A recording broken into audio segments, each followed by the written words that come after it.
welcome today to our video channel. We hope all is going well for you.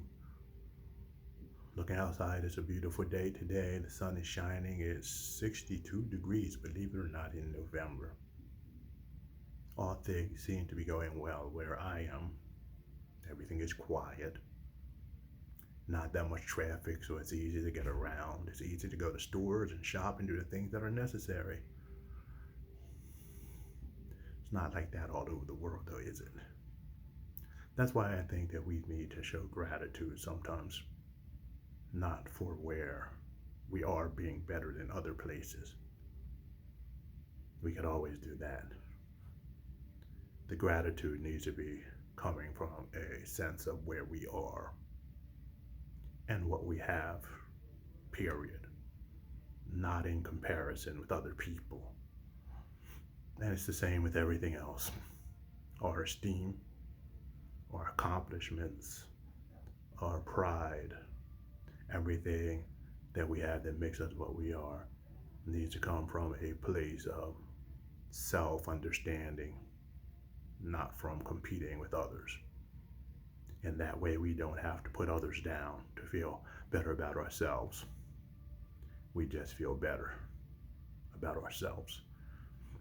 When I'm talking about this, I'm reminded of the space race in the United States in the 60s. It was said that Russia and the United States entered into a space race. Russia was doing all kinds of things in space, and they had put a satellite in orbit which scared people to death. And so we began a space race with the Russians, or the Soviet Union, which we called it at that time. But you see, there was no space race. The Soviet Union was doing all kinds of experiments and going into space. But in order for us to be able to do so, we had to create a competition. We had to pretend like they were fighting against us and racing us when they were not racing us. They were just going about their own business. We were the ones that entered into some competition. And we find that in everything, in our religions, it's the same thing. In all of the violent wars taking place, it's the same thing. In the development that China wants to do, creating trade and creating ways of moving all over the world and connecting all the countries. They want to do that. We see it as competition. We see it as them trying to destroy us, when in truth, what they're doing is trying to create a better world for themselves and everybody else, and using a different philosophy than we are. Their philosophy basically says that if you create a healthy system, you will benefit from that system. But we can't seem to see that here in the West, especially in the United States. We have to be the best. We have to be on top. We have to be the only ones that benefit, and then the crumbs that we have can trickle down to those who are less violent or less forceful. And then we can also feel good about ourselves, because we tell ourselves it is the will of God or the will of Darwin that the most successful take everything and allow the majority, the kind, the loving, the caring, to have nothing. And so I say that many of our struggles, many of the battles, much of our foreign policy, and even our progress is not based on betterment of ourselves, but competing against other people. And that is quite pathetic. And it's going to lead, ultimately, to the destruction of this nation, as someone with our same mindset rises up and begins to attack and destroy us.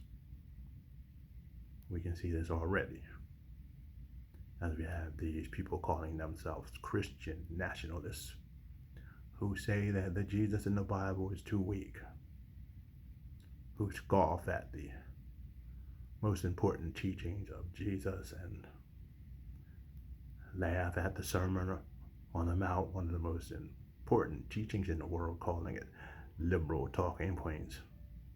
The violent, the hateful, those who are Judas type Christians. In other words, Christians who were willing to throw Jesus under the bus in order to attain their own agenda, are ruling everything, infiltrating the nation, and destroying the legacy of the great teacher, as they have done with every religion that came before this one. If we do not realize who we are and reclaim our own power, this world is going to go into a hellish realm that no one can get out of for maybe thousands of years. And I think our goal and our reason for being here is to stop that by rising higher, by teaching people the truth. Don't give up on Jesus. Give up on false Christianity. Don't give up on God. Give up on false Abrahamic religions. Don't give up on the goddess or the gods. Give up on false pagan religions and false pluralistic religions and seek the truth. Because that path, that gateway to the truth, has always been there right ahead of us. But in order to reach it, in order to attain it, we must die to the self. The ego must die so that we will be born again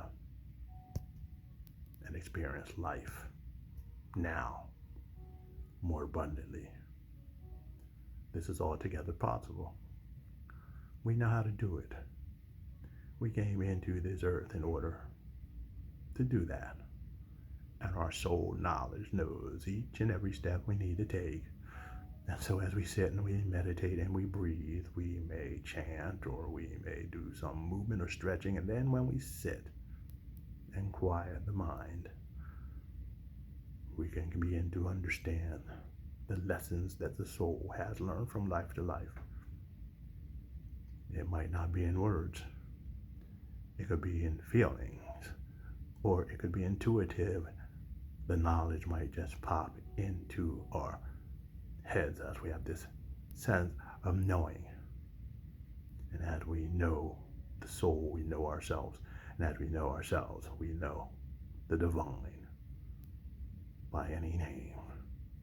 Because there's only one. And we are part of that one.